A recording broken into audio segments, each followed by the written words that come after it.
Welcome back to the realm, lords and ladies. I am the Goat King, and today we explore how you might build a classic RPG tank in Pathfinder 2nd Edition. But, as always, before we can build a tank, we need a solid idea of what a tank is.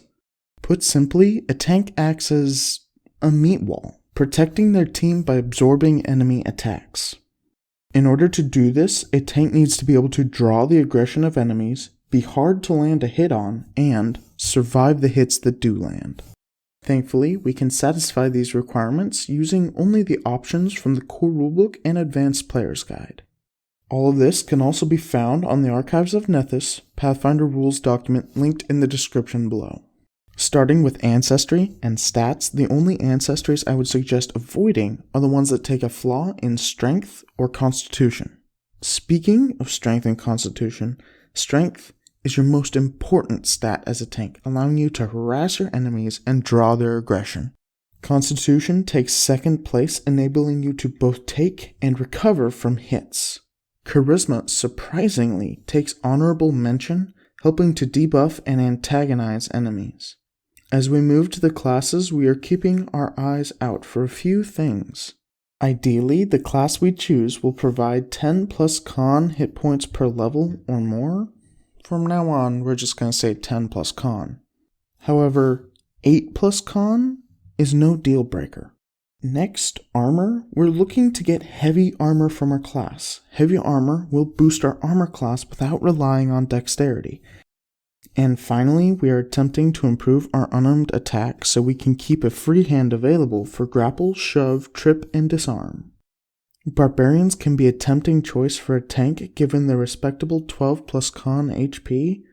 However, the penalties they receive to armor class drag their survivability down. Additionally, barbarians lack abilities useful for extending their already limited defenses to their allies. We'll probably cover barbarians a little bit more when we get to talking about DPS. Champions, however, are purpose-built to be tanks, with 10 plus con HP, heavy armor proficiency, and the shield block reaction from level 1. Few classes can match the defensive ability of a champion. As a bonus, playing a good aligned champion gives you access to one of 3 reactions that trigger if a nearby ally is attacked.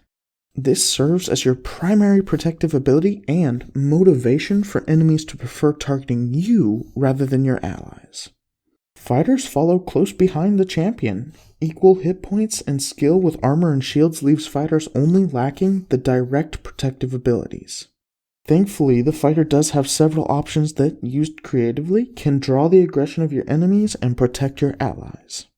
Monks aren't my first choice for a tank, but they may pull it off.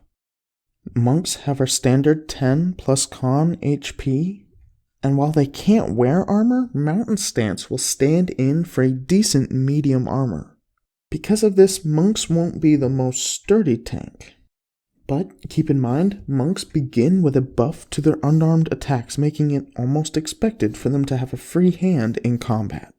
Oracle was an unlikely contender. While they don't natively have enough of the right abilities to roll up a tank, the various mysteries provide interesting options for building a tank-like caster. Starting with the Battle Mystery, which grants heavy armor and, when at moderate curse, fast healing. Next, the Cosmos Mystery grants resistance against all physical damage. The Flame Mystery, when at moderate curse, grants concealment. Finally, the Life Mystery gets 10 plus con HP rather than the 8 plus con most oracles have. After clearing the classes, there are a few archetypes worth taking a look at. The Bastion focuses on shields and shielding their allies, gaining the kinds of shield feats both the fighter and the champion get a hint of. Next, we have the Dragon Disciple and Martial Artist. Both of these give or improve an unarmed attack, allowing us to keep a hand free in combat. Dragon Disciple can also provide some small armor bonus, however, it's quite limited in the context of a tank. Finally, the Sentinel archetype provides and boosts armor proficiency, with several options to make your armor even more effective. Jumping into the skills, Intimidation gets a mention for Demoralize and being able to cause the frightened condition, but Intimidation is only a bonus skill for this class. We also have crafting, allowing us to perform maintenance on our shield between battles. And finally, we have the real workhorse skill, athletics. Athletics powers the grapple, shove, trip, and disarm actions. These actions are the whole reason we wanted a hand free, and they are how we plan to draw the aggression of our enemies.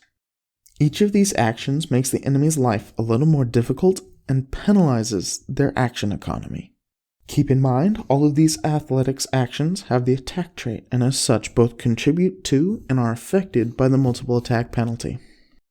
On a successful grapple check against your target's fortitude DC, they become flat-footed, immobilized, and must perform a flat check to activate any action with the manipulate trait, including any spells with material or somatic components, without wasting the actions. On a critical success, the target can't even attempt any attack or manipulate actions other than the escape action. This is probably the most important action you can take as a tank, as it makes you impossible to ignore. Shove and trip are both useful primarily for taxing your enemy's action economy. Targeting fortitude DC or reflex DC respectively, a success on one of these actions will almost always mean your enemy will have to take an action on their turn to undo your meddling. Finally, we have disarm. Disarm is well known in the community as being a dud, and while I think part of the reputation is from naming it disarm rather than say force a fumble, I can't deny this action suffers from the design decisions put into it. Disarm only causes a disarm on a critical success against the target's reflex DC, and its normal success effect only lasts to the start of the target's turn. I will link to a video by how it's played in the description where he gives a detailed explanation of the disarm action, and discusses the more common fix for the action that the community normally takes. Rules as written, however, disarm is only useful to your tank if you want to penalize the enemy's next attack of opportunity, or other reaction-based attack. Moving to the feats, we have a decent list a tank might want to consider. Our first few feats are to make up for gaps in our class and archetype choices. Armor proficiency will provide you with trained armor proficiency in 1 level heavier armor than you're already trained in. Shield block allows you to tank damage as a reaction at the expense of your shield's integrity. The specific wording of this feat says you activate it when you would take damage rather than when you get hit. A common interpretation of this among the community is that you decide to use shield block after you're made aware of how much damage you're taking. The rest of the general feats aren't to make up for missing abilities, but rather to boost existing abilities and add new ones. Die Hard pushes your death from dying 4 to dying 5, making you just a little bit more resilient to the wounded and doomed conditions. Not a must-have, but very useful. Fast recovery doubles HP recovery from rest, as well as recovery from poisons, diseases, and the drained condition. This means you'll be ready to take the front line whenever necessary. The value of this feat varies from absolutely necessary to totally useless, depending on your GM's style and how often and severe they throw combat at your party. Toughness increases your HP by your level and decreases the difficulty of your recovery checks by 1, helping you to pull yourself from the grasp of death. I would always want this one on my tank characters. Fleet will be useful for offsetting the speed penalty from heavy armor. While 5 feet faster than the norm doesn't feel like a lot, 5 feet slower often feels quite punishing. Especially if you need to keep up with the melee as most tanks do. Incredible Initiative is very useful as it gives you an edge over your opponents and helps you establish yourself on the battlefield to protect your allies. And a small tip, once you get into melee with your enemy, on your next turn, delay till after their turn. This allows your allies to take full advantage of the various conditions you're attempting to impose on the enemy with your athletics actions. The last general feat that may be useful to you is Improvised Repair. Improvised Repair comes from the Advanced Player's Guide and allows you to hastily repair a non-magical item such as your shield. Being able to continue using your shield after breaking it is tempting, but it comes at a great cost. Using improvised repair takes 3 actions. Losing an entire turn in the heat of combat to keep a +1 or +2 is just not worth it. Especially since your entire team is depending on you to hold the enemy's focus. Assurance is the first and perhaps my favorite skill feat to take. When you take Assurance, you choose a skill to apply it to, in this case, Athletics. When attempting an Athletics skill action, you may choose to forego rolling your d20, as well as all bonuses and penalties you would normally take on the check. The multiple attack penalty, for instance. Instead, you simply take 10 plus your proficiency bonus in the skill, which will always be your level plus 2, 4, 6, or 8, depending on your specific proficiency level in the skill.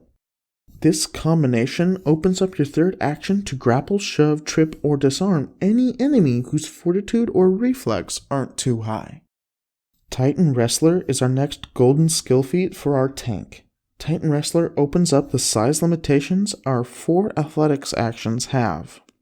This is especially useful when you start to face larger and more powerful enemies, or especially necessary if you're playing a small or smaller character.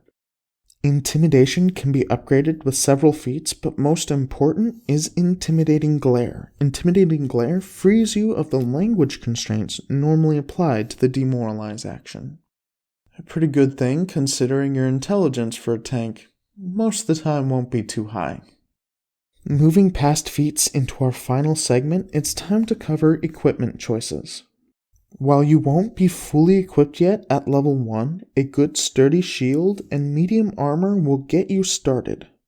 If you haven't been able to get your unarmed attacks upgraded yet, or you just like the look, you can pick up a pair of gauntlets, a shield boss, or shield spikes to round out your equipment choices. Upgrade to full plate as soon as you get the coin, and maybe if you can sacrifice the speed, grab a tower shield. At this point, I don't think there's anything else I can teach you about tanks in Pathfinder 2nd Edition. Just remember, you don't need all of these options to support your team in the tank role, and the first rule of character building is to make something you can have fun with. Thank you again for visiting the realm. I've been the Goat King, and come back again next week for more Pathfinder and Starfinder.